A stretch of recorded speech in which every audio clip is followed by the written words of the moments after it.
ಬೆಂಗಳೂರಿನ ಫುಟ್ಪಾತ್ ಅಲ್ಲಿರುವಂತಹ ಅಂಗಡಿ ಮುಂಗಟ್ಟುಗಳನ್ನು ತೆರವುಗೊಳಿಸಿದ್ದಾಯಿತು. ಈಗ ಮಂಗಳೂರಿನ ಸರದಿ, ಮಂಗಳೂರಿನಲ್ಲಿ ಯಾರೆಲ್ಲ ಬೀದಿ ಬದಿ ವ್ಯಾಪಾರಿಗಳಿದ್ದಾರೆ ಅವರ ಸಮರ ಈಗ. ಬೆಂಗಳೂರು ಬಳಿಕ ಮಂಗಳೂರಿನಲ್ಲಿ ಬೀದಿ ವ್ಯಾಪಾರಿಗಳ ಸಮರ. ಫುಟ್ಪಾತ್ ತೆರವು ವಿರುದ್ಧ ವ್ಯಾಪಾರಿಗಳಿಂದ ಹೋರಾಟ ನಡೀತಾ ಇದೆ. ಸಂಡೇ ಬಜಾರ್ ತೆರವು ವಿರುದ್ಧ ವ್ಯಾಪಾರಸ್ಥರಿಂದ ಪ್ರತಿಭಟನೆ ಕೂಡ ನಡೆಯುತ್ತೆ. ಮಹಾನಗರ ಪಾಲಿಕೆಗೆ ಮುತ್ತಿಗೆ ಹಾಕಿದ ಬೀದಿ ಬದಿ ವ್ಯಾಪಾರಿಗಳು ಆಯುಕ್ತರ ಕಚೇರಿ ಮುಂಭಾಗ ಧರಣಿಯನ್ನ ಕುಳಿತು ಪ್ರತಿಭಟನೆಯನ್ನ ಮಾಡಿದ್ದಾರೆ. ಪಾಲಿಕೆ ಕಚೇರಿ ಮುಂದೆ ವ್ಯಾಪಾರಿಗಳಿಂದ ಅಹೋರಾತ್ರಿ ಧರಣಿ ನಡೀತಾ ಇದೆ. ನಿನ್ನೆ ಬೆಳಗ್ಗೆ 10ಕ್ಕೆ ಆರಂಭಗೊಂಡಿರುವಂತಹ ಅಹೋರಾತ್ರಿ ಹೋರಾಟ. ಎಸ್ ನೋಡಿ, ಬೆಂಗಳೂರಿನಲ್ಲೂ ಕೂಡ ಬೀದಿ ಬದಿ ವ್ಯಾಪಾರಸ್ಥರು ತೆರವುಗೊಳಿಸ್ತಾ ಇರೋದಕ್ಕೆ ಸಂಬಂಧಪಟ್ಟಂತೆ ಪ್ರತಿಭಟನೆ ಮಾಡಾಯಿತು. ಈಗ ಮಂಗಳೂರಿನಲ್ಲಿ ಬೀದಿ ವ್ಯಾಪಾರಿಗಳ ಸಮರವನ್ನು ಸಾರ್ತಾ ಇರೋದು. ಫುಟ್ಪಾತ್ ತೆರವು ವಿರುದ್ಧವಾಗಿ ವ್ಯಾಪಾರಿಗಳಿಂದ ಹೋರಾಟ ನಡೀತಾ ಇದೆ. ಸಂಡೇ ಬಜಾರ್ ಮಂಗಳೂರಿನಲ್ಲಿ ಫೇಮಸ್. ಅಲ್ಲಿ ತೆರವು ಮಾಡಬೇಕು ಅಂತೇಳಿ ಅಧಿಕಾರಿಗಳು ಏನು ಬಂದ್ರು ಅದರ ವಿರುದ್ಧವಾಗಿ ಈಗ ವ್ಯಾಪಾರಸ್ಥರಿಂದ ಪ್ರತಿಭಟನೆ ನಡೀತಾ ಇದೆ. ಮಹಾನಗರ ಪಾಲಿಕೆಗೆ ಮುತ್ತಿಗೆ ಹಾಕಿದ ಬೀದಿ ಬದಿ ವ್ಯಾಪಾರಿಗಳು ಆಯುಕ್ತರ ಕಚೇರಿ ಮುಂಭಾಗವೇ ಧರಣಿ ಕುಳಿತಿದ್ದಾರೆ, ಪ್ರತಿಭಟನೆ ಮಾಡ್ತಿದ್ದಾರೆ. ಸರ್ಕಾರದ ವಿರುದ್ಧವಾಗಿ ಕಿಡಿಕಾರ್ತಾ ಇದ್ದಾರೆ.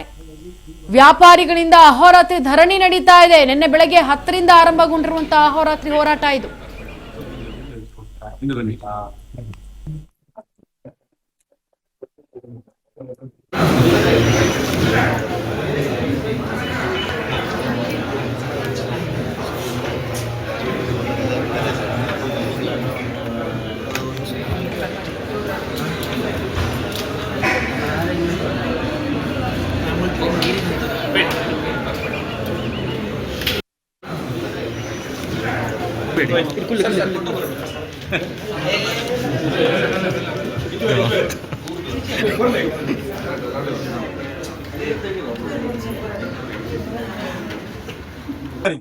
ಅದರಲ್ಲೂ ಕೂಡ ಆಯುಕ್ತರು ಅವ್ರು ಏನಂತಾರೆ, ನಿಮ್ಗೆ ಯಾವುದೇ ರೀತಿಯ ವ್ಯವಸ್ಥೆ ಮಾಡಿ ಕೊಡೋದಿಲ್ಲ, ನಿಮ್ಗೆ ID ಕಾರ್ಡ್ ಕೊಡೋದಿಲ್ಲ, ಪರ್ಯಾಯ ವ್ಯವಸ್ಥೆ ಮಾಡೋದಿಲ್ಲ ಅಂತ ಉದ್ದಟತನದಿಂದ ಬಂದು 2 ಭಾನುವಾರ ಬಂದಿದ್ದಾರೆ.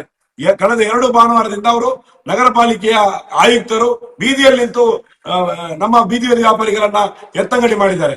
ಈ 24 ಗಂಟೆಯಲ್ಲಿ ಯಾರಿಗಾದ್ರೂ ಒಬ್ಬರಿಗೆ ಬಂದು ಮನವಿಯನ್ನು ಸ್ವೀಕಾರ ಮಾಡ್ಲಿಕ್ಕೆ ಆಗುದಿಲ್ಲ ಅಂತ ಆದ್ರೆ ಇದನ್ನ ನಾವು ಸಹಿಸಲಿಕ್ಕೆ ಸಾಧ್ಯ ಇಲ್ಲ. ಈ ರೀತಿಯ ಉದ್ದಟತನ, ಈ ರೀತಿಯ ಉದ್ದಟತನವನ್ನ ಒಪ್ಪಲಿಕ್ಕೆ ಸಾಧ್ಯ ಇಲ್ಲ. ಇದೊಂದು ಪ್ರಜಾಪ್ರಭುತ್ವ ವ್ಯವಸ್ಥೆ.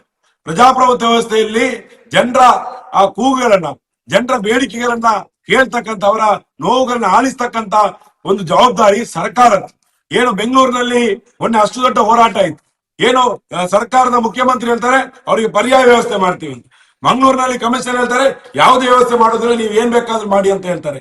ಆ ರೀತಿಯ ಒಂದು ಉದ್ದಟತನಕ್ಕೆ ಮಂಗಳೂರಿನಲ್ಲಿ ಅವಕಾಶ ಇಲ್ಲ. ಅದರಲ್ಲೂ ಕೂಡ ಆಯುಕ್ತರು ಅವ್ರು